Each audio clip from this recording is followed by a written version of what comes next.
Caríssimos irmãos e irmãs, abençoe-nos, Mestre Jesus, e nos permita um momento de reflexão a respeito do Evangelho que ele nos legou.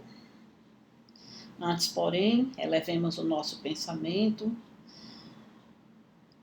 agradecendo ao Pai a oportunidade de estarmos, mesmo através da mídia, juntos para reflexionar a respeito dos ensinamentos de Jesus, uma vez que estamos fisicamente impossibilitados do saudável convívio no nosso Grêmio Espírita Perseverança e Caridade.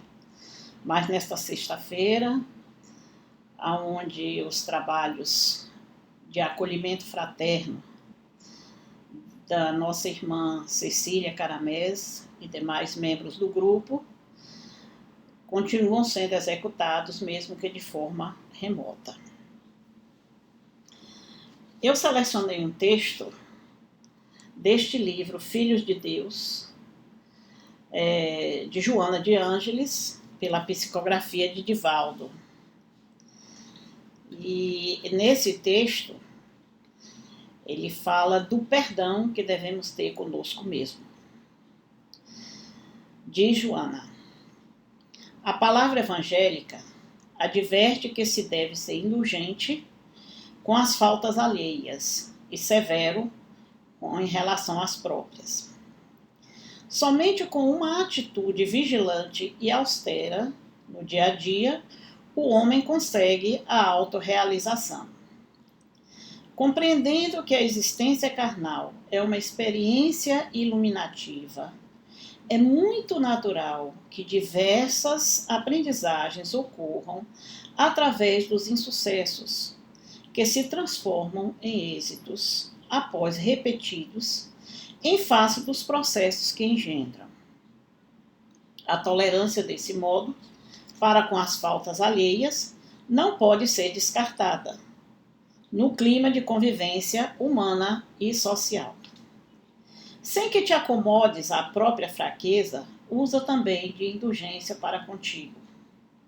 Não fiques remoendo o acontecimento no qual malograste, nem vitalizes o erro através da sua incessante recordação.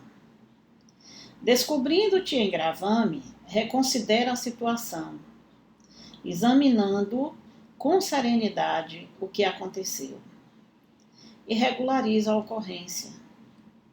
És discípulo da vida, em constante crescimento. Cada degrau conquistado se torna patamar para novo lucro. Se te contentas estacionado, perdes oportunidades excelentes de libertação. Se te deprimes e te amarguras porque erraste, igualmente atrasa a marcha. Aceitando os teus limites e perdoando-te os erros, mais facilmente treinarás o perdão em referência aos demais. Quando acertes, avança, eliminando receios. Quando erres, perdoe-te e arrebenta as algemas com a retaguarda, prosseguindo.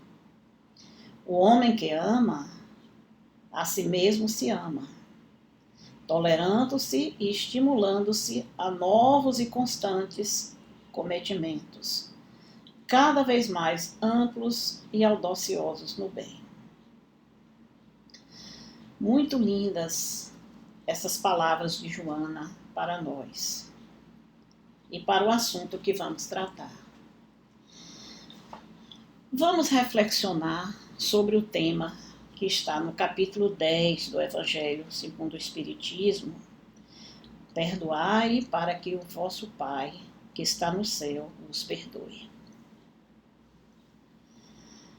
É também tema que está no Sermão do Monte, quando Jesus fala dos misericordiosos, né? No Evangelho de Mateus, no capítulo 5, versículo 7. Quando ele diz, bem-aventurados os misericordiosos, porque eles alcançarão misericórdia. Então, ou seja, nós precisamos ser cândidos conosco e com os outros. Nós precisamos buscar estar em paz conosco mesmo, com a vida e com o mundo. E essa questão do perdão é uma questão tão, vamos dizer assim, tão antiga, né, no mundo, que ela está no Pai Nosso.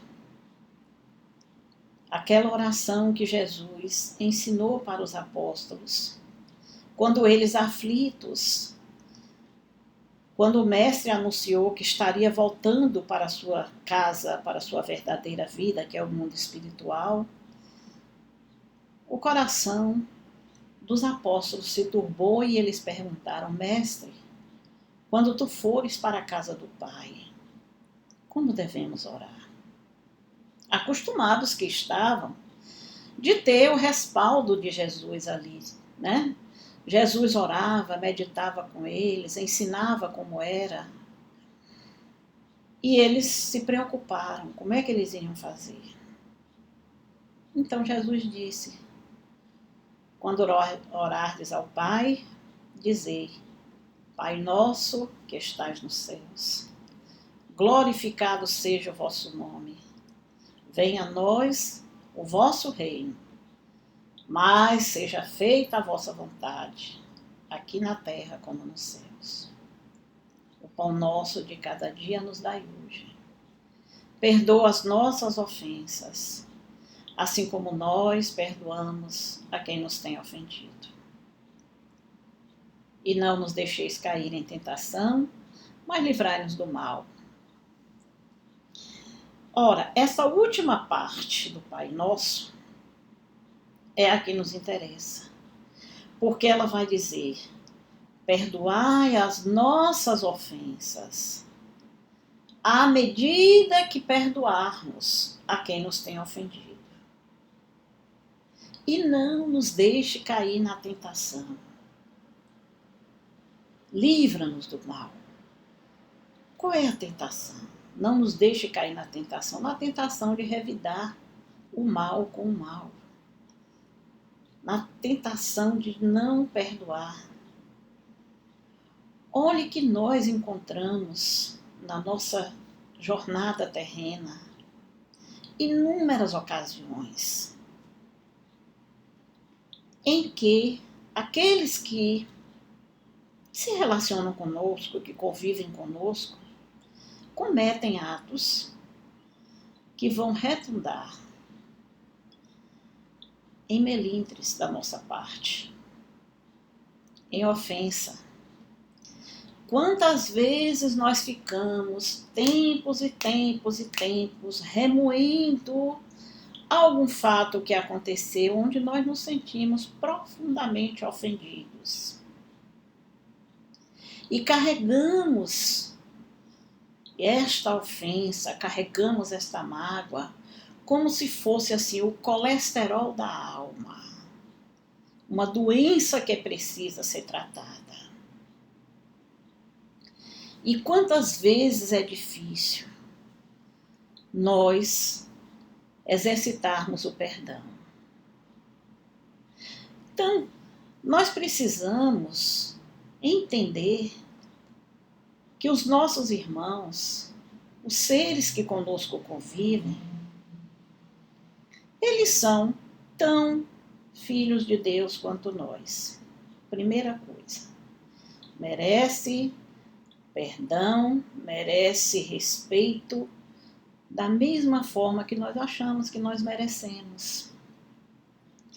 Nós precisamos entender que todos os que nos rodeiam, todos os que conosco convivem, são tão humanos quanto nós. Se nós erramos, por que nós não vamos aceitar que o outro erre? E mais do que isso, por que não vamos procurar compreender o que foi que aconteceu, por que agiu daquela forma, por que nos tratou assim. Alguma coisa aconteceu que precisa ser resolvida. Certa vez, alguém perguntou a Mahatma Gandhi: Mahatma, o senhor perdoa? E Gandhi respondeu: não. E criou-se um clima de admiração entre as pessoas que estavam ali. Como que Gandhi não perdoa? Se ele é quem nos ensina a não violência para resistir ao domínio inglês aqui na Índia. E se nós temos que agir com não violência, nós vamos ter que perdoar. E por que Gandhi diz que não perdoa? Ele ensina para nós e ele não faz? Então Gandhi, retomando a palavra, esclareceu: eu não perdoo porque eu não me ofendo. Nunca ninguém fez nada a mim que eu me sentisse ofendido. Então eu não preciso perdoar.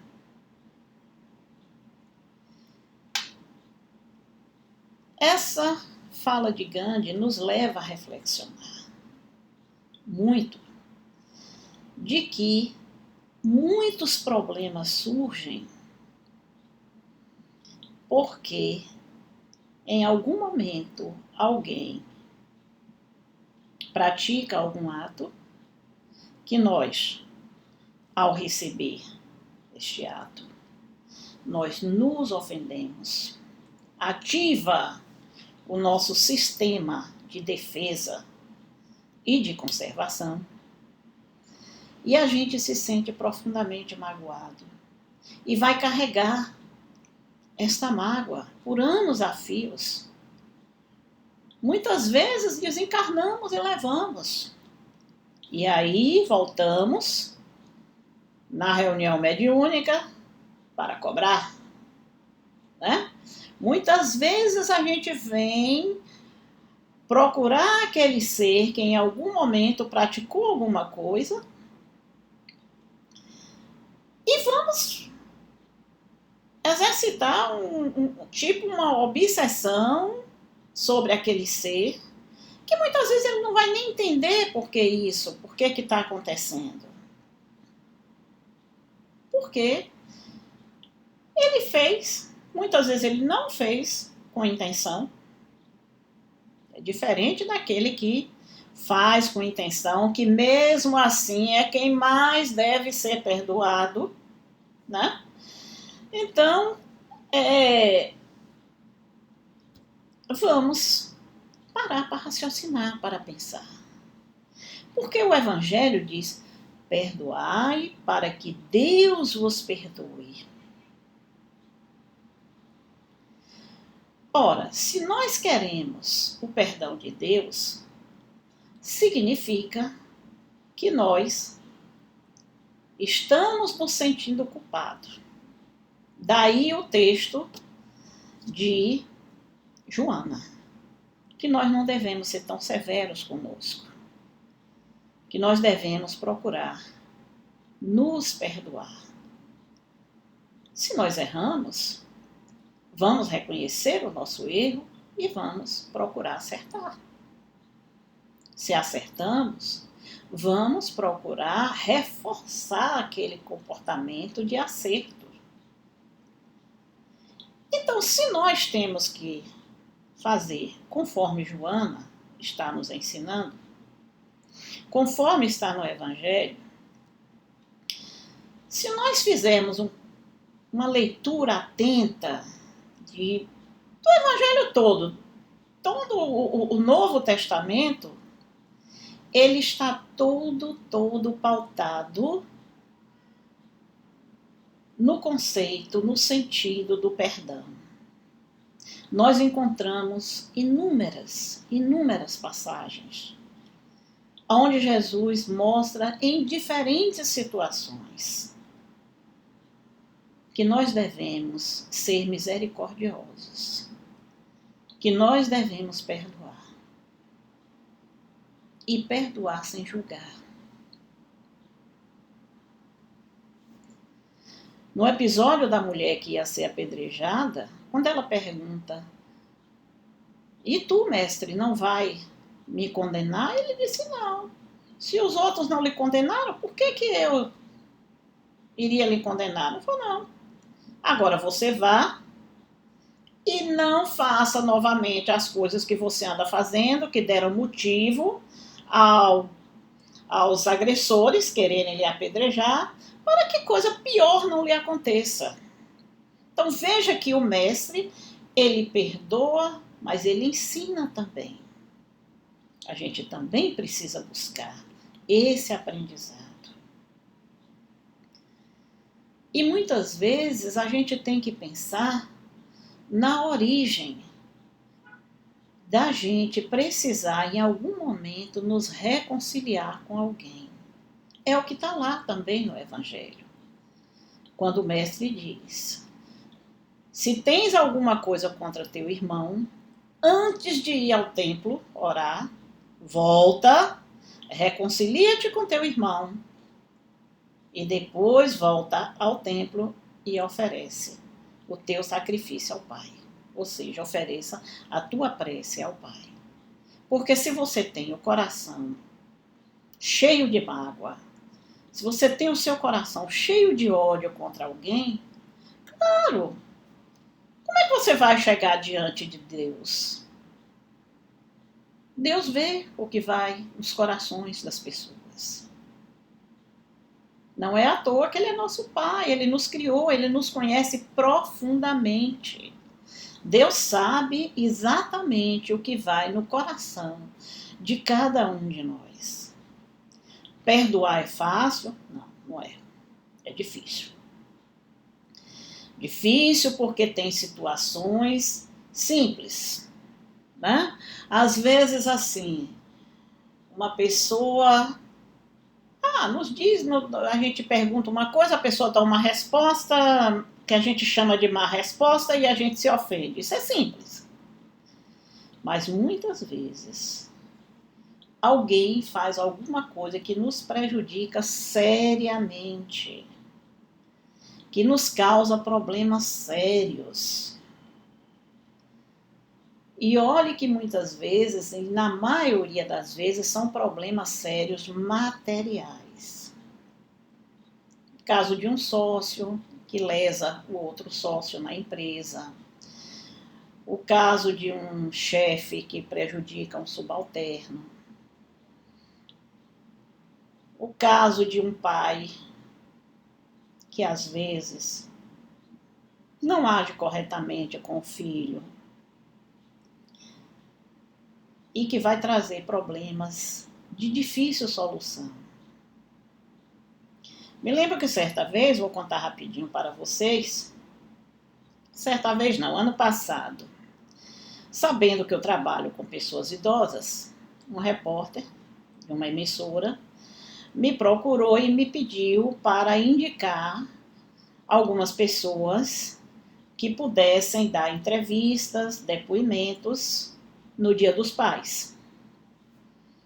Falando sobre amor aos pais, essas coisas todas.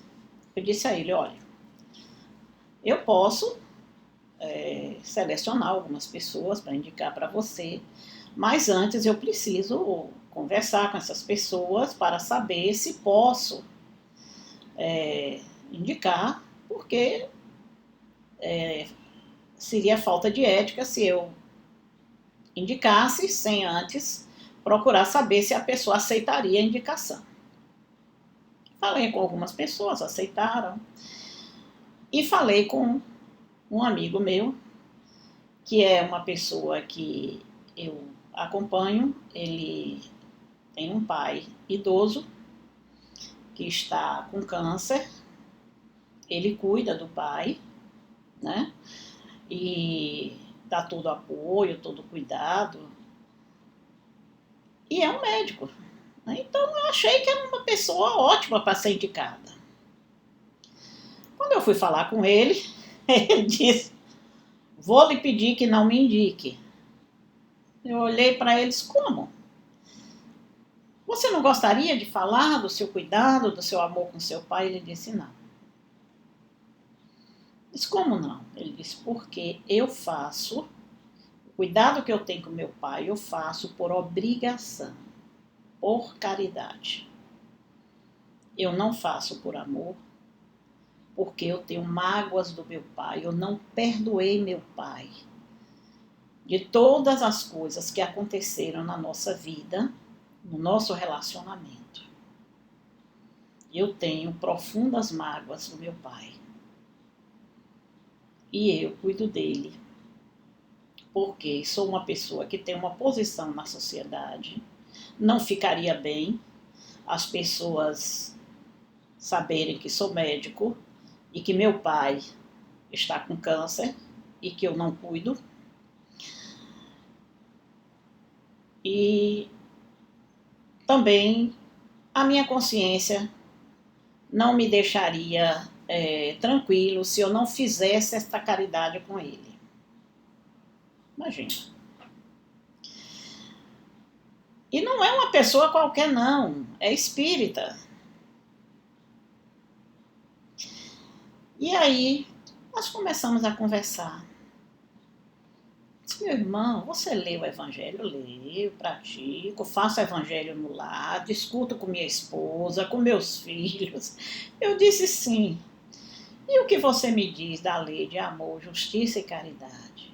O que você me diz do Sermão do Monte, do capítulo 10, que pede que nós perdoemos os nossos irmãos?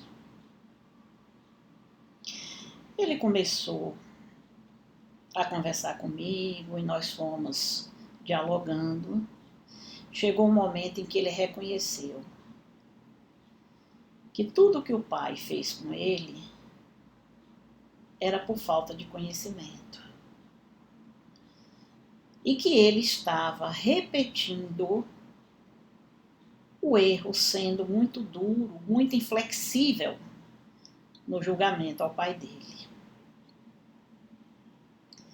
Terminou reconhecendo que lá no fundo do seu coração existia, sim, amor pelo pai.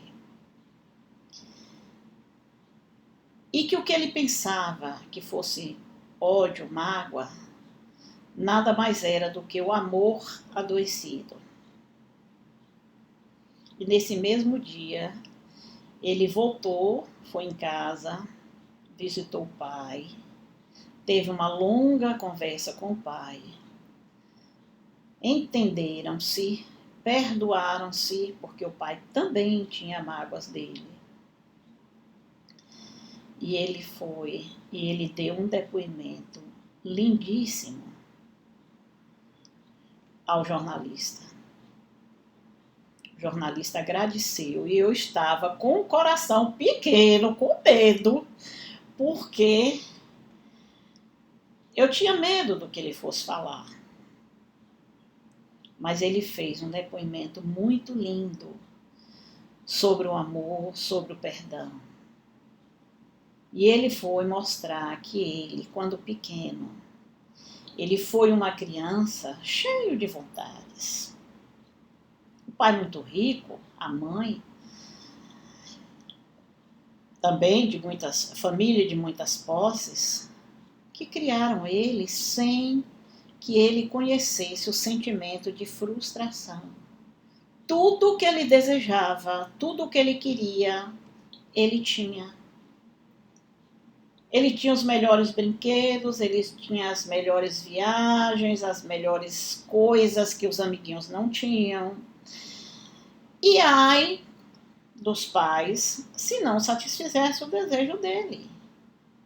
Ele contou para mim que ele já conseguiu dar um escândalo dentro de um shopping, porque ele queria uma mochila de marca e era muito cara.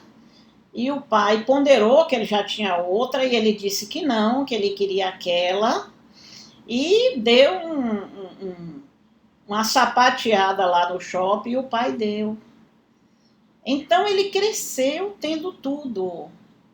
E quando chegou uma época que o pai dele quis pôr limite, ele não aceitou. E ele entrou em desentendimentos sérios com o pai, porque o pai chegou ao ponto de ameaçar deserdá-lo, se ele não se comprometesse consigo próprio e não fosse estudar e não fosse se preparar. Então ele chegou uma época que para ele fazer o curso de medicina dele, ele teve que ir para a universidade pública porque o pai disse que não ia pagar particular porque ele estava perdendo todo o semestre. Quando os outros levam 6 anos para se formar, ele levou 8. Né? Não passava em nenhuma especialização, não passava em nenhuma residência, porque ele não se comprometia. Então, somente quando o pai jogou muito duro foi que ele se comprometeu consigo próprio, e por conta disso ele criou um ódio do pai. E aí ele ainda foi replicando esse ódio na sua relação com os outros, na vida. Então ele era muito duro com as secretárias do consultório dele, ele era muito duro com os outros colegas que não tinham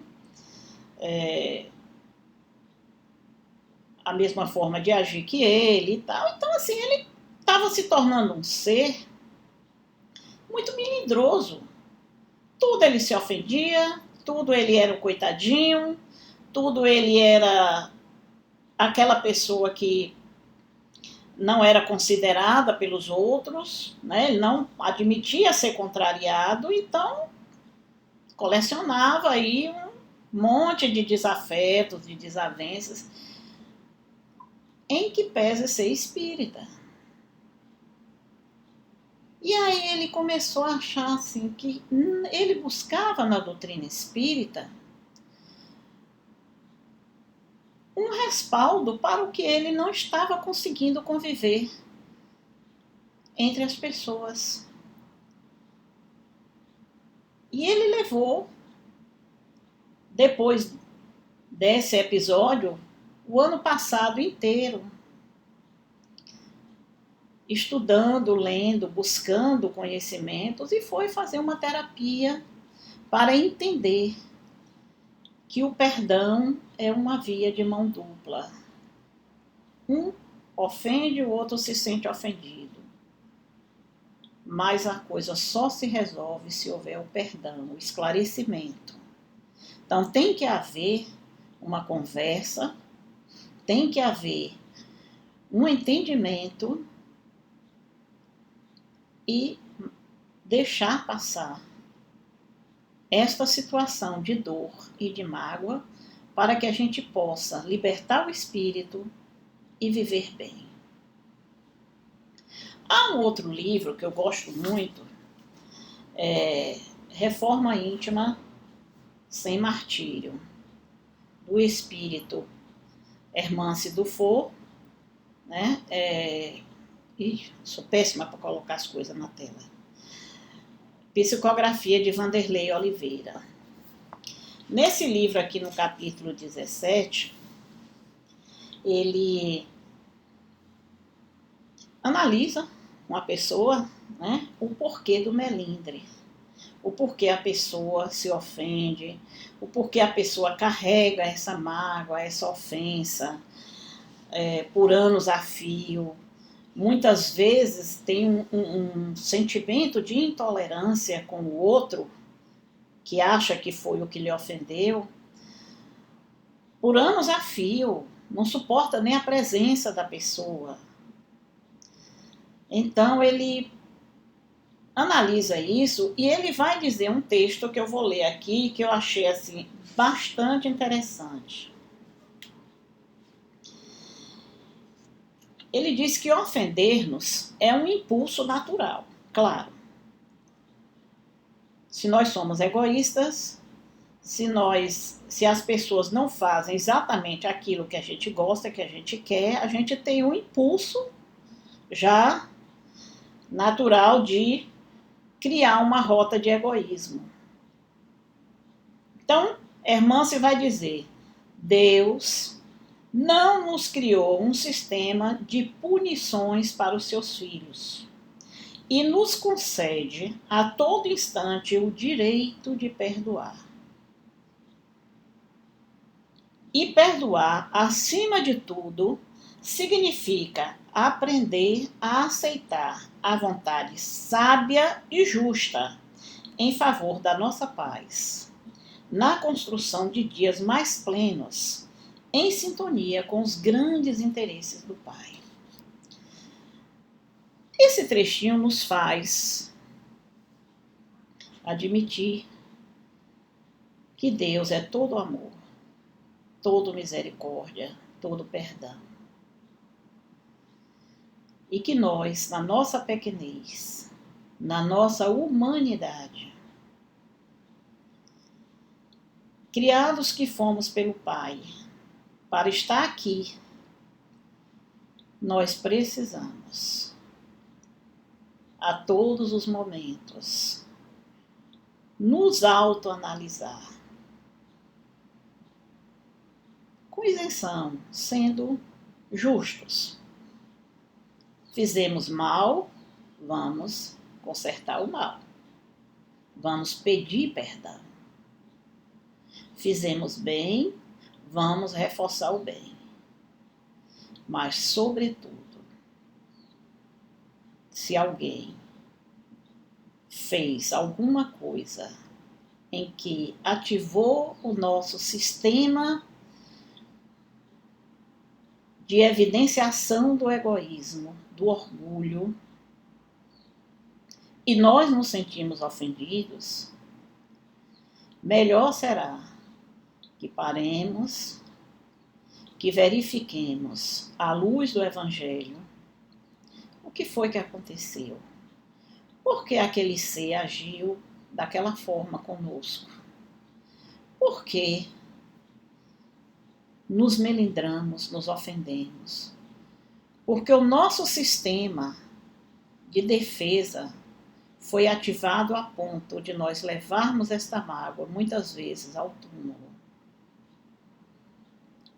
E ficarmos impedidos de sermos felizes, impedidos de crescer, de evoluir, de seguir uma jornada luminosa. Vamos nos lembrar do Mestre que, mesmo na cruz,